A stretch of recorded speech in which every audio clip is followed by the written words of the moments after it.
පුරාණ දැනුම අපේ කාලයට දැනුම සැඟවුවහොත් එය නොවැඩෙයි නොරැකේ. දැනුම බෙදුවොත් එය වැඩෙයි සුරැකේ. ඒ තමයි අපේ තේමා පාඨය. එහෙමනම් එකතු වෙමු. KCJ ඇස්ට්‍රොලොජි YouTube නාලිකාව නැරඹීමට පැමිණි ඔබ හැමදෙනාටම සුපුරුදු පරිදිම සුබ දවසක්. අද කතා කරන්න බලාපොරොත්තු වෙන්නේ කෙටි වැඩසටහනක්, අත්‍යවශ්‍ය වැඩසටහනක්. සාමාන්‍ය ඔබ දන්නවා මේ පෙබරවාරි මාසය සාමාන්‍ය මාසයක්. මිත්‍යා මතයකුත් තියෙනවා මේ පෙබරවාරි මාසයේ හොඳ නැහැ, කොට මාසයක්, නැකත් නැහැ, අසුභ මාසයක් කියලා. නක්ෂත්‍ර විද්‍යාව අනුව නම් ඒකේ කිසිම පදනමක් නැහැ. ඔය මාස වලට දින දාලා තියෙන මිනිස්සු ඒක ග්‍රහචාරයේවත් සබහාදහමේ රිද්මයක්වත් ශක්තියන වල ක්‍රියාකාරීත්වයක් අනුගත දෙයක් නෙමෙයි. මම අමතර කාරණාවක් කිව්වේ එහෙම ස්ටීරියෝටයිප් විදිහට, පැතලි විදිහට පෙබරවාරි කියන්නේ නරක මාසයක්වත්, අඩු මාසයක්වත්, නැකත් නැති මාසයක්වත් එහෙම එකක් නෙවෙයි. කාලයක් තිස්සේ හදාගත්ත බොරු මතයක්. ඉතින් මේ මාසේ ඊටාම සාමාන්‍ය මාසයක්, සුබ මොහොතවල් තියෙන ඕන දෙයක් කරන්න පුළුවන්. නමුත් 2026 පෙබරවාරි මාසය ගැන එහෙම හොඳ තත්වයක් පෙන්වන්නේ නැහැ. මේක අසාමාන්‍ය තත්වයක්. ඒ පවතින ග්‍රහ පෙළගේ හැම දිහා බලනකොට විශේෂයෙන්ම පෙබරවාරි 17 අපි දන්නවා වලයාකාර සූර්යග්‍රහණයක් සිදු වෙනවා. මම මේ කියන්න යන කාරණාවට ඒක සම්බන්ධයක් නැහැ. ඍජු සම්බන්ධයක් නැහැ. මේක වෙනස් සම්බන්ධයක්. පෙබරවාරි 20 සිට 28 දක්වා වූ කාලය අපි කවුරුත් පරිස්සම් වෙන්න ඕන කාරණාවක් බව පේනවා. මොකද ඒ වෙලාවේ තියෙන ඒ සමස්ත ග්‍රහ රටාව අනුව ගත්තාම ලංකාවේ ලග්නය කොම්බනේ ඔය බොහෝ දෙනා තර්ක කරන රටකට ලග්න නැහැ කියලා. ඉතින් ඒකට උත්තර දෙන්න මම මේ වෙලාවේ උත්සාහ ගන්නේ නැහැ. ලංකාවේ ලග්නය කුම්භ තමයි. ඒතර කුම්භ රාශිය තමයි ලංකා කේන්දරේ, ලංකාවේ ලග්නය. ඒ රාශිය සෑහෙන මට්ටමකට පීඩාවටපත් වෙනවා. 4 ක්‍රමයකට පීඩාවටපත් වෙනවා. ඒ පීඩාවටපත් වීම රටක් හැටියට අපිටත්, පුරවැසියන්ටත්, අපේ පාරිසරික තත්ත්වයන්ටත්, ඒ වගේම රජය, ආණ්ඩුව, රාජ්‍ය යන්ත්‍රණය, පුරවැසියන්, අපේ සම්පත්, විශේෂයෙන්ම මේ ජන ජීවිතය, මානසික සාමය, සතුට, සන්තුෂ්ටිය, සාමකාමී ජීවන රටාවට බාධාවක් තමයි පෙන්වුම් කරන්නේ. ලංකාව විතරක් නෙමෙයි, මේක සමස්ත ආසියාවට මෙච්චර හොඳ තත්වයක් නෙවෙයි. ඒතකොට සමස්ත ආසියාවෙම දැඩි ලෙසම මේ බලපෑමට නතු වෙනවා. ඒ කේන්ද්‍රය ලංකාව නෙමෙයි ඇත්තටම. ලංකාවට මේක බලපෑමක් තියෙනවා. නමුත් කේන්ද්‍රය අපි නෙමෙයි. අර පහුගිය කාලගුණ විපර්යාසයේදීත් කිව්වේ ලංකාව කේන්ද්‍රය වුණා නම් ඊට වඩා ලොකු ප්‍රශ්නයක් වෙනවා. අපි කේන්ද්‍රෙ නෙමෙයි, අපි ඉන්නේ පරිධියට ආසන්නව. කෙසේ නමුත් මොකද්ද වෙන්න පුළුවන් කියන කාරණාවයි අපි දැන් බලන්න යන්නේ. විශේෂයෙන්ම මේ ගින්න, අධික උෂ්ණත්වය, ගින්න හේතු කොටගෙන තමයි වැඩි විපත් ප්‍රමාණයක් එන්න පුළුවන්.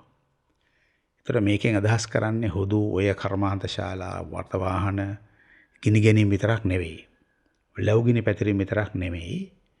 පුද්ගලයාගේ චිත්තසංතානයේ පවා කැළඹීමකට, නොසන්සුන්කාරී භාවයකට, ආවේගකාරී භාවයන්ට පොළඹවන ස්වභාවයක් තමයි තියෙන්නේ.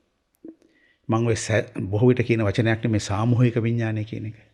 එතකොට අපේ විශ්වාසය තමයි ග්‍රහයන්ගේ පෙළ ගැසීම් පුද්ගලයාගේ චිත්තසංතානය කෙරෙහි සාමූහික වශයෙන් බලපෑම් ඇති කරනවා. තනි තනි පුද්ගලයන්ට වෙන වෙන විදිහට බලපානවා වගේම සමූහයකට, රටක් හැටියට, බහුතරයකට තමන්ගේ සිතිවිලි, ආකල්ප, මතිමතාන්තර වෙනස් කරන්න හෝ නැත්තම් ඒ තියෙන ඒවා වඩා වැඩියෙන් පිළිගන්න හෝ යම් ප්‍රචණ්ඩකාරී සිතිවිලි හෝ සාමකාමී සිතිවිලි හෝ අධ්‍යාත්මික වශයෙන් හෝ විවිධ රැලි නැගීම් සිදු වෙනවා සාගරයේ වගේම චිත්තසංතානෙත් ඒක සාමූහිකව සිදුවන දෙයක්. ඒකට කියන්නේ සාමූහික විඥානය කියලා. හදාගත්ත වචනයක්. ඒකෙන් කියන්නේ රටක බහුතරයක් අති විශාල ප්‍රමාණයක චිත්තසංතානය තුළ එවැනි ආකල්ප, සිතිවිලි සකස් වෙනවා කියන එකයි. කාලෙන් කාලට එම ඇති වෙනවා. යුද්ධ, කැරලි, කෝලාහල, ඒ වගේම දේශපාලන පෙරලි, මහජන මත හැදෙන්නේ ඒ අනුවයි. අපි ඔය දේශපාලන වශයෙන් පුරවකථන කරනකොට අරයාගේ මෙයාගේ පෞද්ගලික කේන්දර බලන්නේ නැහැ. මම නම් කවදාකවත් අරයාගේ මෙයාගේ කේන්දර බලලා රජ වෙනව හෝ රජ වෙන්නේ නැහැ කියලා කියන්නේ නැහැ. බලන්නේ රටේ ලග්නය. රටේ ඉතිහාසයේ දෛවය. සහ ඒ මොහොතේ පෙළ ගැහෙන සාමූහික ජන විඥාණයට ගැළපෙන පුද්ගලයා අදාළ භූමිකාව ඉෂ්ට කරනවා. නැත්තම් මේ රටේ ඉන්න 2 කෝටියකට ආසන්න මිනිස්සුන්ගේ කේන්දර ඔක්කොම බලන්න එපා කවුද රජ වෙන්නේ කියලා හොයන්න. හරි. ඒ සමහරක් එහෙම බලනවා.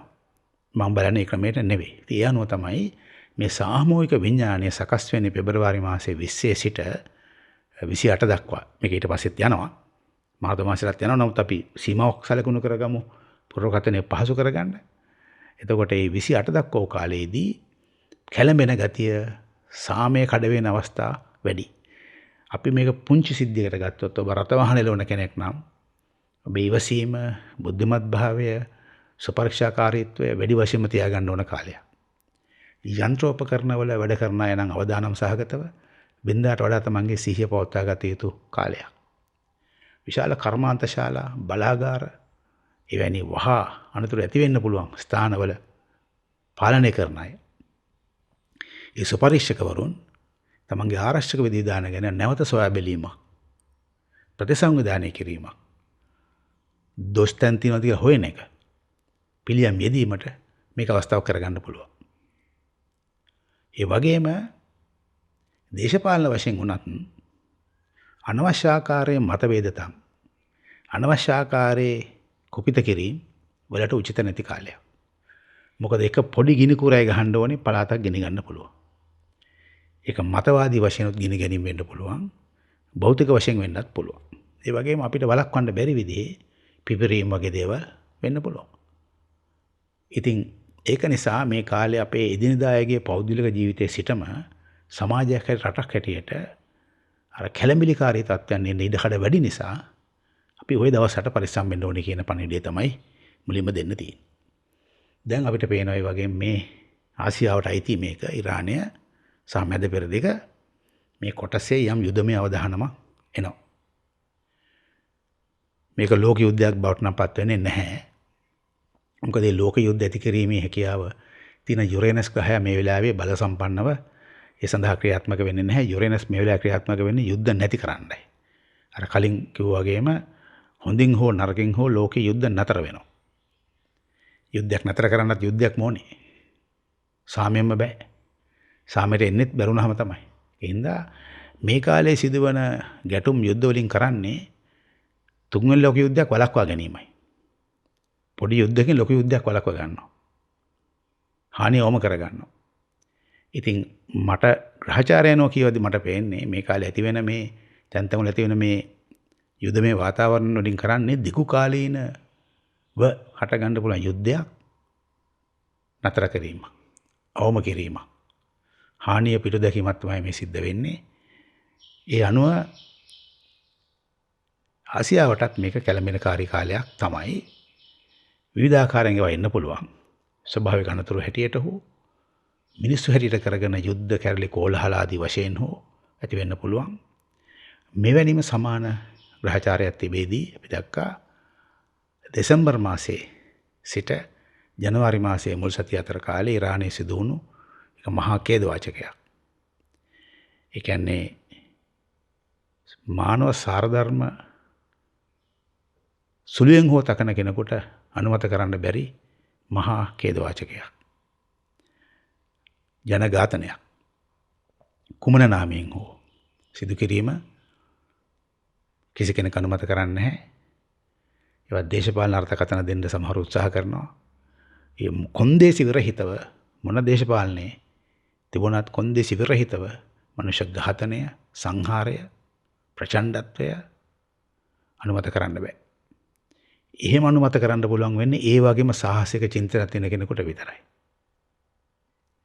කෙසේ හෝ වේවා අපිට පෙබරවාරි මාසයේ සිට අපි පෞද්ගලික වශයෙන් රටක් හැටියටත් වගේම සමස්ත ආසියාවට මැති වෙලා තියෙන මේ තර්ජනය සුළුපටුවෙන් සලකන්න බෑ. මේවා පිළිබඳව කල් තබා අවධානයක් ඇති කර ගැනීමත් වැදගත්. ඒ වගේම සූදානම් වීමත් වැදගත්. අපි පෞද්ගලික වශයෙන්ුත් මේ ආරක්ෂාව අවශ්‍යයි කියන එක තමයි මට දෙන්න තියෙන පණිවිඩය. ඉතින් මේක කෙටි පණිවිඩයක්. අපි සිදුවෙන්නේ මොකක්ද කියන එක බලාගෙන ඉන්නවට වඩා සිදුවේ හැකියයි අනුමාන කරන, උපකල්පනය කරන, පොරෝකතනය කියන තත්ත්වයන්ට සූදානම් වීම තමයි වැදගත් වෙන්නේ. කිසිම දෙයක් නොවෙන්න පුළුවන්. නමුත් ඒක කමක් නැහැ. යමක් වුණොත් වළක්වා ගන්න පුළුවන් වෙච්ච අනතුරක් වළක්වා ගන්න බැරි වුණොත් ඒක අපරාධයක් වෙනවා. නොදැනුවත්කමට වෙන දෙයක් කරන්න දෙයක් නැහැ. දැනුවත් භාවයෙන් යුතුව නොසැලකිල්ලෙන් හෝ නොතකා හැරීමෙන් හෝ සිදුවෙන විපතක් ඒක අපරාධයක් කියලා සැලකන්න. ඉතින් අපරාධ පිටු දැකීම තමයි ගන්න තියෙන කොහොමත් ওই කාලේ අපිට පේන්නේ විවිධ පෞද්ගලික වශයෙන් සමූහික වශයෙන් යම් අපරාධමය සිදුවීම් තමයි දකින්න ලැබෙන්නේ. හොඳ අපි හැමෝම පරිස්සමෙන් ඉමු. ඔබ හැම දිනකටම එහෙනම් සුබ වේවා, ජය වේවා.